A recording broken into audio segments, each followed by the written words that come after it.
Hello. Welcome back to Video Drones. I'm Hannah Hart. And I'm Nick. And we are here. Well, I know we said we're going to do the card counter last week, but then we saw this film called The Sadness. And, well, that's kind of taken precedent, I'm afraid. Yes, it is. Yes. What did you think of the director? He was good. What's his name again? Rob Jabbaz. I don't know how to pronounce Jabbaz. Jabbaz, probably. It's Rob. We'll call him Rob. Yeah. No, I think it was very good. I think I was shocked at how refreshing it was as a horror these days. It just took things a lot further than most do.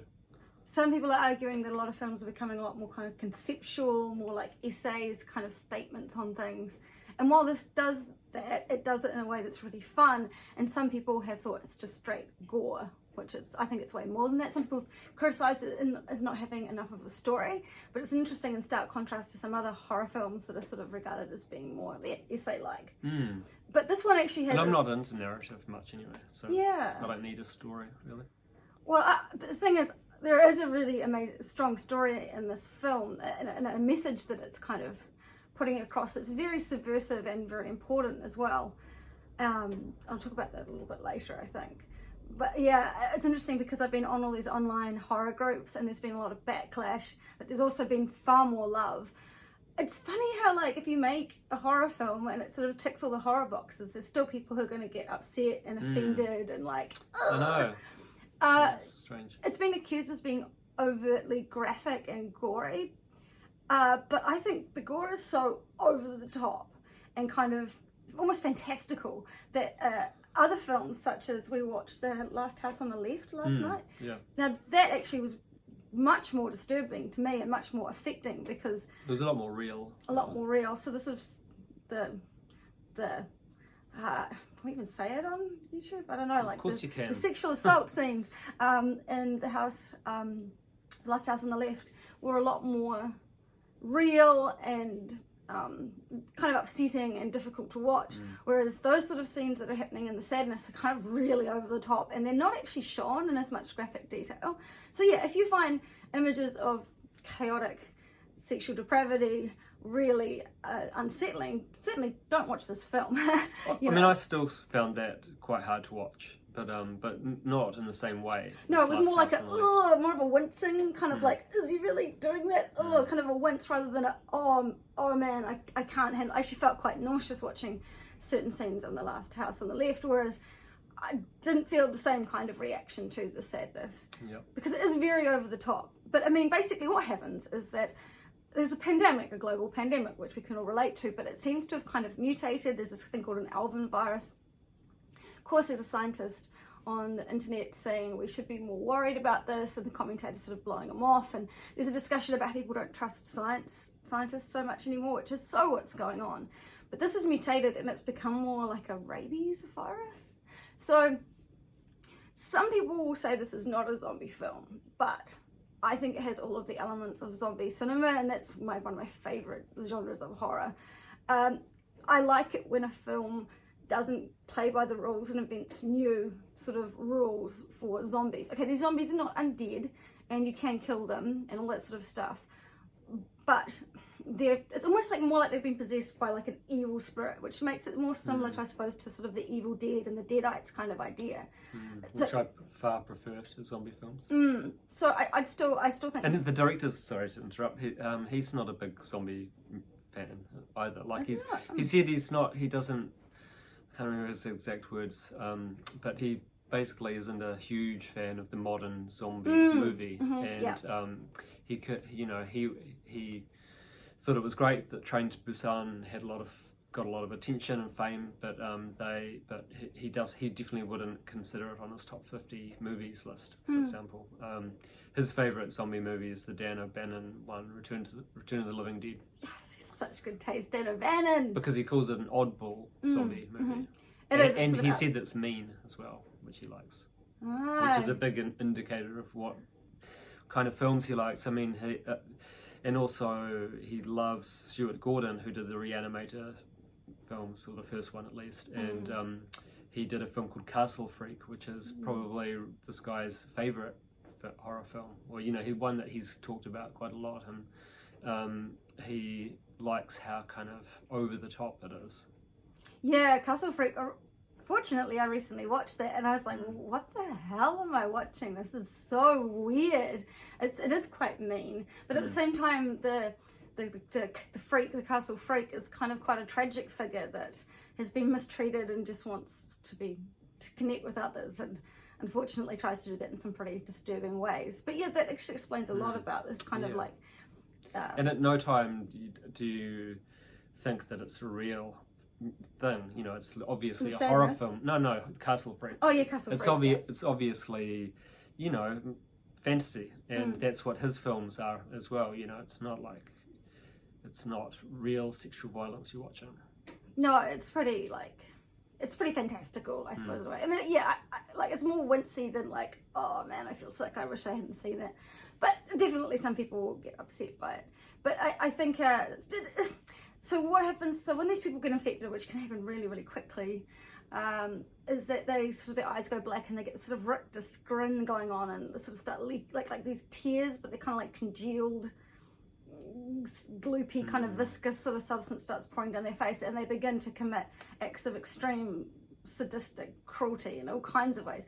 And that is difficult to watch if you're a bit of a sensitive sort. He said that early Cronenberg films about sort of similar viruses and parasites, they are a big influence on that storytelling. See, I love those kind of films. They've always been, way before the pandemic, they were anything to do with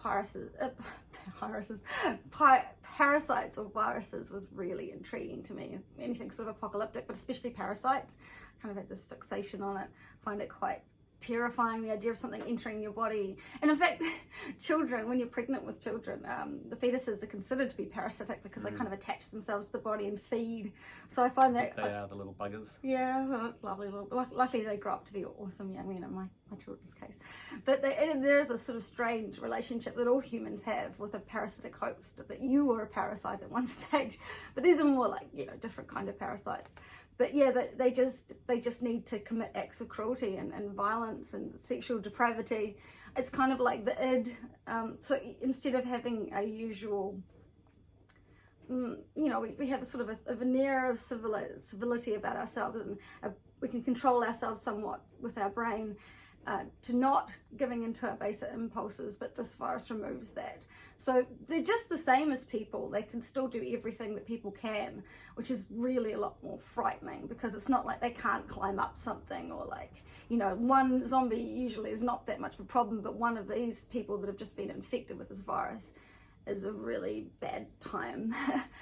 So it's a bit more like 28 Days Later, I think, in that respect. Yeah. But my goodness, the practical effects, and I assume the CGI effects, because Rob's actually an animator. Well, he had this really cool animation. I think he must do CGI as well, effects or something like that. He did some of the CGI in the film. Yeah. Because of his animation background, he said that he knew how to do it. But this other guy in LA, I've forgotten his name, he did the other parts. There were only 4 shots in the film that were actually CGI, and you were right, one of them was the falling off buildings.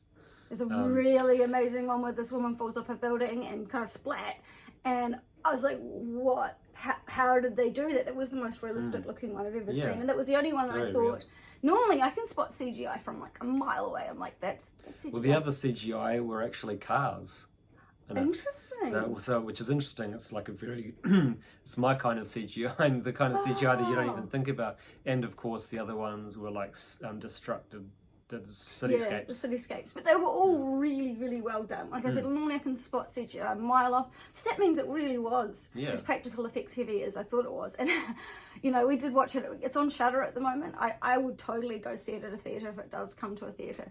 But we could rewind, and like one of the very first scenes of violence, it's a deranged looking old woman. She's so scary. Like, let me get this straight. These guys are like the scariest looking things I've ever seen. I think even they make the Deadites look like Care Bears, like these people look creepy. Their teeth kind of get blackened, their eyes go black, and they've got these grins. They're so scary, and they exude this aura of menace and glee. I don't think it was an old woman. I think it was an old man. An old man, really? But the guy just said, "Are you okay, old woman?" Because he was talking to her from behind. But when he turned around, you could see the physicality. It was like bodybuilder kind of. It was a scrawny old man, I thought. Anyway. But and this person with this long straggly hair looking completely terrifying grabs this poor guy that's working in a cafe, pours boiling oil over his face, and then starts pulling his face off and the skin. And I mean, I love practical effects. I mean, if you find it hard to discern reality from fiction, you'll probably find those sort of scenes really upsetting and maybe stomach turning. But for me, I was like, my jaw's on the floor. I'm like, that was amazing. I had to rewind it and look at it again, because I was like, how did they do that? It is so well done. It looks so real. I was so impressed in the effects in this film. And based on that alone, I would rate that like 10 out of 10. But it also has such an interesting story, and he doesn't use like your normal exposition. He doesn't have like these awkward, unnecessary conversations between characters where we're trying to get to know them and care about them. We care about the characters based on their actions, not on what they say. So I actually really appreciated that the storytelling in this film is different and subverts expectations of the usual way that people interact, which I find really cheesy and annoying and unnecessary. I think that you care a lot about the characters. It's centered around a young couple, and one's going off to work for the day and the other one sort of like gets left at home, and this virus breaks out and everything's turning to custard. There's a really creepy scene with the main character, the woman, and she's on a train with this creepy guy who's just trying to be nice to her. He's all like, what's with women these days? He's like the ultimate incel. Women have to deal with this sort of stuff all the time, and it's horrible and it's so unpleasant, and so yeah, he's just so mean and so bitter and twisted about everything. And then of course when he gets infected, it takes on like a whole new sort of level. But it really is like, people are so, we've seen with the pandemic, we've seen that with the way people behave. Like some people don't need anything to go into like, you know, like stampeding over their friends and pushing people out of the way and clawing people for the last toilet paper. Like people are so close to just being an animal anyway a lot of the time, and so this virus just really lets it all out. Yeah, it's quite an interesting take on the behavior of people and how close we are to, maybe, you know, how close are we really all the time to letting that all be unleashed. And one of the big core messages of the film to me, there's some fantastic scenes with the government sort of like advising the people about what they're going to do, and it's clearly the CCP. Now this movie is shot in Taiwan and Taipei, and it's beautiful. Like, what an amazing country. Taiwan has historically and currently a lot of problems with China. Well, China is being a problem for Taiwan. The CCP has been accused of all kinds of atrocities, basically the genocide of the Uyghurs, forced sterilization of people in Tibet, anyone that has any kind of religion that they don't agree with, well, they just don't agree with the religion in China. Unfortunately, it's become quite a terrifying place. And Taiwan's constantly getting menaced by China that says, you're part of us. And Taiwan's like, no, we're an independent nation. So it's very similar dynamic to the Ukraine and Russia. Very, very, very similar dynamic, except for in this case, China still hasn't tried to invade Taiwan, but Taiwan is always worried about that. So I think with the presence of the I don't know if it was said it was the CCP, but the Chinese Republic giving these announcements and the way that they're sort of depicted, it's, oh man, they do these really interesting shots where they sort of suddenly go in close and he's all sweaty and gross to this general guy. I think this film has got a lot to do with the atrocities that the CCP and China have been accused of, the relationship that Taiwan has with China. All those sorts of things I think are a massive aspect of this film, and it's a very clever way to say that without getting banned. But I highly doubt that you'd be able to see this film in China. Like, I bet there's no word being said about it. It's very highly critical of the government, which is, you know, Tarkovsky did the same thing with Stalker. He wanted to sort of speak up about what's happening in Russia, but he was being intentionally political, definitely, because he was censored so much. And I agree with your interpretation, but I've been reading quite a few interviews today, and the director was asked about, you know, the politics of the film, and he said that it isn't a political film. Really? He said the only political thing is the pandemic, but anything else, he said that a lot of people, was, you know, when you release a film, you have to do a lot of Q&As, and a lot of people were bringing things, like his words were, a lot of people were bringing crayons to the colouring book of the meaning of the film, but that wasn't his intention at all. He didn't want it to be a political film. What if he's... Apart from the pandemic. Interesting. Well, the way that Taiwan and China have handled the pandemic are completely different. The last I heard that Shanghai was still in complete lockdown and people weren't able to access food, and if you're sick you get chucked in a camp, and I don't know, I wonder if he's saying that because like... No, he seemed very genuine. He didn't seem to say whether he thought it was a good or a bad thing that people were bringing their own interpretation. He said that that's just what's happening. But it wasn't a video interview, so I couldn't really see his his face when he said it. But he just said, no, that wasn't my intention at all. But he wasn't. Yeah. I got the impression though that he was saying, if you believe that, then that's fine, but it's not what I intended. Because it's set in Taiwan and because I know about the history of it, that's why I would have assumed. Yes, that's interesting, and it kind of makes sense. I think it's a very good interpretation. Thank you. I do think that I don't think China's going to be very happy about this film. I don't think it'll get any kind of release there, but you never know. Because it didn't go well in Taiwan. It didn't? No, he said that they're not into things that intense, and that it was just it just kind of flew by the wayside because people didn't really go and see it. That's interesting.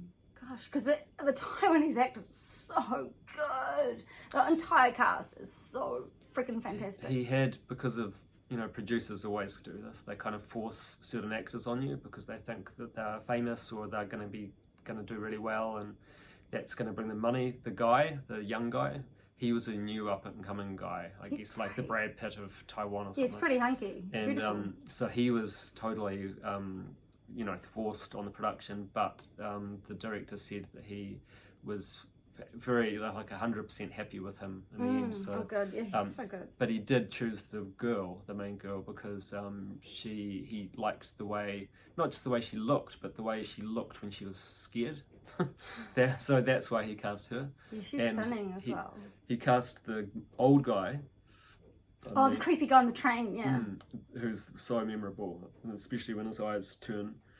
He cast him because he thought of him, he was familiar with his work. He was an exploitation actor, and he'd seen a lot of his films, and he thought of him as the Taiwanese Harry Dean Stanton, like a character actor. That's cool. So wow. He's probably going to try and work with him again if he can. He also really enjoyed working with the cinematographer, who's Taiwanese, and he's going to try and work again with him because he said that it was so easy, even though his Mandarin, the director's Mandarin wasn't that good, and the cinematographer's English wasn't that good. They managed to kind of get across their ideas really well, and he as like there were a lot of people in the crew who he said he had to micromanage them, but not with the director of photography. He kind of understood what he wanted straight away, and also the composer, who was the music was from so Singapore. Good. Oh, Singaporean, cool. He found him through his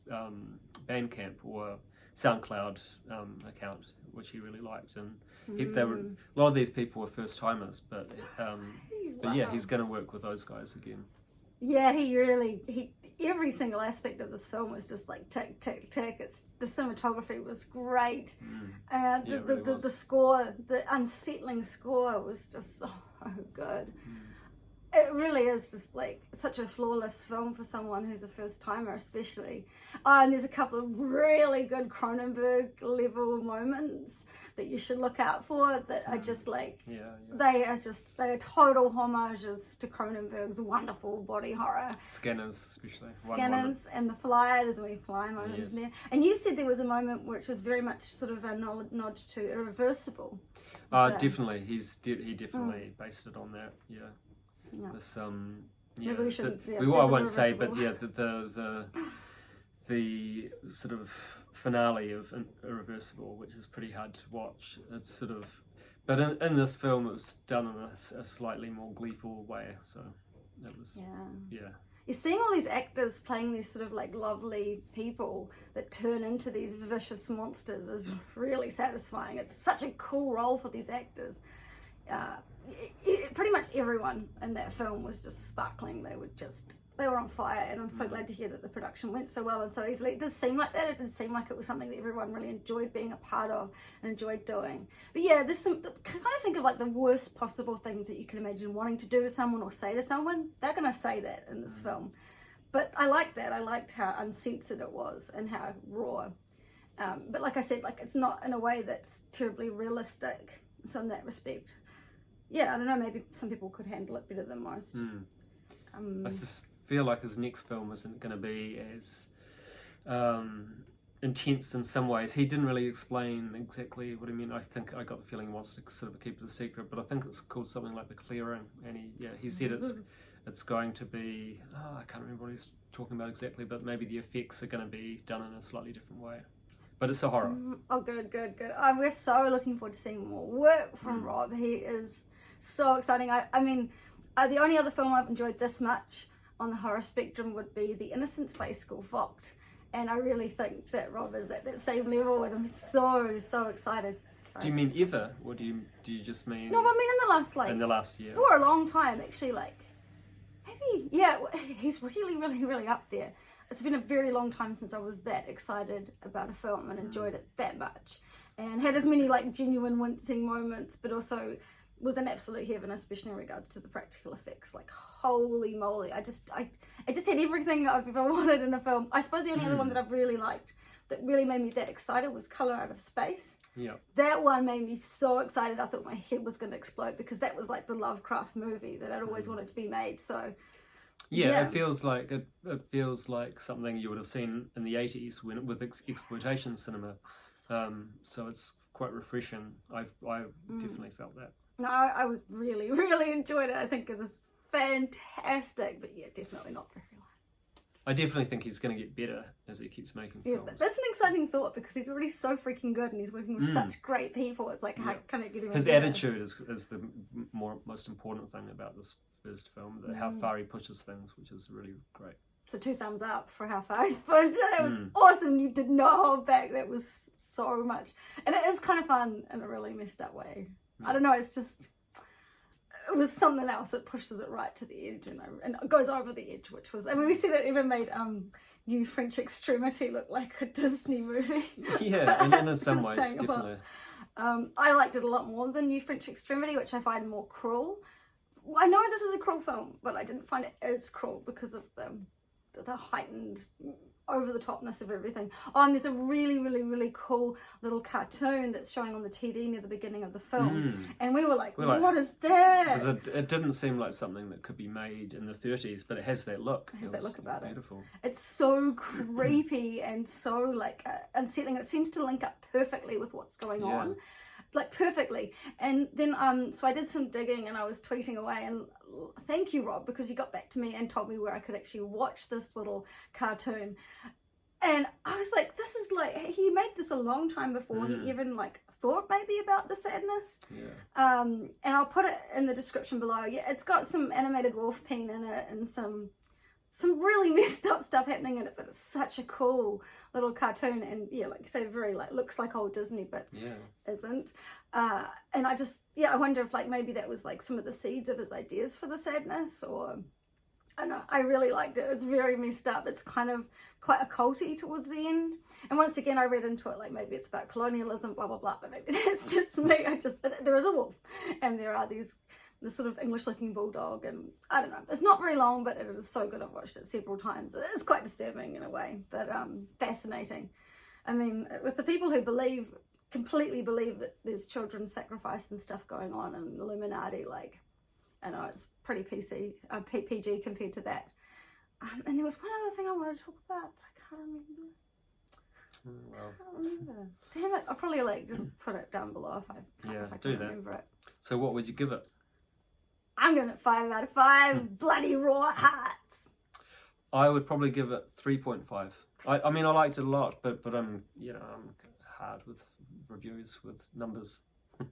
Yeah, you are. You're fussy. I don't. There's hardly anything I'd give 5. Yeah, whereas I give lots of stuff 5. Not lots, but I'd also give lots of stuff 1. So maybe a bit more objective than you. don't know about that. But I'm just maybe a bit more passionate about what I really love. And often we do talk about. Oh no, yeah. I mean, I liked it a lot. Would you give Stalker 5 out of 5 hearts? Well, but Stalker isn't my favourite Tarkovsky. No, I wouldn't. Would you give Nostalgia 5 out of 5 hearts? I would. I'd probably give them like 4.5. So well, I don't know. I don't know. It's so hard. Yeah. What would you give anything 5 out of 5 hearts? I would probably just give my favourite Tarkovsky 5, but then I would give the next one 4.5, just so you kind of differentiate them. But what is there anything you would give? Like, what would be? Could you give a film like a 10 out of 10? Chinatown or Blue Velvet, I'd probably give it 5. Really? Yep. Okay. So there are some that meet those discerning criteria. Actually, it'd really be interesting to see a list of what you consider like the best. Well, just look at my IMDb. Everything's rated. Oh, what are you on IMDb? Nick Hart or something. I don't know. You should check it out. It's a really interesting list. I think I have looked at it a couple of times, just casually, and I was like, "Ooh, there's some really." Well, you can just see my ratings. I do have lists of like cinematographers and things like that as well. Yeah, and horrors. Yeah, your IMDb would be a really good source for information for someone who wanted some discerning picks and some. I don't know about that. But... Yeah, I think so. Yeah, but yeah, you do have a very specific kind of taste. So if you like romantic comedies. Not a good place to look at. What films to look at? Oh, there were a couple that were alright. Like what? I don't know. Put me on the spot. But But you know, there are some more sort of messed up ones that are probably good. Oh, Nurse Betty. Yeah, exactly. Like I was sort of flagged off Nurse Betty as being like, I was like, that's just some sort of rom-com. No, it's actually quite dark. Yeah. And it's just unexpected way. I really liked that. I did not expect it to like it so much. Yes, and if you want to see a good Chris Rock movie with all this stuff today going on, that's a good one. Nurse Betty. Oh, okay. It's very funny. I remember what I was going to say. So the movie is called The Sadness. And I think that you'll understand that title actually fits really, really well with it. It's a really good title. It's very memorable. Totally. A lot of films that I like, I can't remember the titles, which is a problem, but like songs that I really like, but I can't remember their names. But it's a really good title. And I don't care what anyone says. I found it, especially towards the end, those culminating scenes, actually very emotional and weirdly touching. Like, there's something, he manages to capture this sort of like deep sadness, even in all the chaos that's going on. And those final scenes, I don't know, it really got to me. I actually found it very sad. It's like some part of these people, even though they're doing these horrible acts, maybe some part of them is aware of what they're doing and they know it's terrible, so that's kind of tearing them apart. And the way that was done, really subtly without any exposition, was just masterful, and I really, really appreciated that. And it kind of haunted me, more so than any of the violence and the extremity. The overall feeling of just the sadness really was what I took away from it. So very well done, Rob. Nice. I can't wait to see what you're working on next. I'll probably watch The Sadness a lot of times. It's very, very, very good. Thank you for making it, because holy moly, practical effects heavy movies like that, they're not common enough. So I'm super grateful about it. So very happy. Yeah, okay, well. That's it. And what are we doing next week? What are we doing next week? Was it? We were going to do The Northman, but then we were like, I was a bit disappointed by that, but. I like the corpses and stuff like that, but I do think that we're seeing the movie that the producers kind of wanted him to make rather than what he wanted to make, maybe. So that was a bit. But we'll probably do what we said, which is Paul Schrader's The Card Counter, and also look at some of his other films throughout his filmography. I think that would be a good one. Yep. Yeah. I'm looking forward to it. Would be great. I look forward to a week of Paul Schrader. So have a lovely rest of your weekend. Take it easy and watch The Sadness if you're so inclined. Please do. Bye. See ya.